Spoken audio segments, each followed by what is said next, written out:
Жителите на овој град живеат на тони диаманти и немаат намера да ги ископаат. Денешните жители на Нердлинген знаат дека живеат на тони диаманти, но немаат намера да го уништат градот за да се збогатат. Малиот град Нердлинген во Баварија е изграден на диаманти кои датираат пред 15 милиони години, кога астероид утрил во земјата.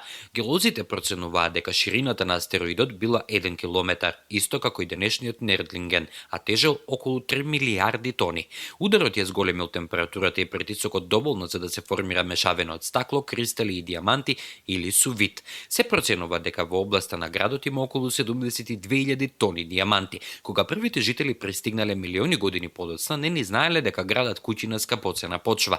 Тие со години верувале дека потеклото на кратерот е вулканско, додека во 1960-тите не било потврдено дека станува збор за астероид. Користеле суфит како градежен материјал, не сваќајќи дека се состои од ситни диаманти. Денешните жители на Нердлинген знаат дека живеат на тони диаманти, но немаат намера да го уништат градот за да се збогатат. Не би можеле да добијат добра цена за ситните камења дури во големи количини, бидејќи се помали од 0,2 мм. Германскиот град профитира на друг начин. Туристите доаѓаат од целиот свет за да ја видат блескавата архитектура и да го посетат музеот на кратерот Рис, во кој се сместени домашни премероци од кратери, како и оние од други делови на светот.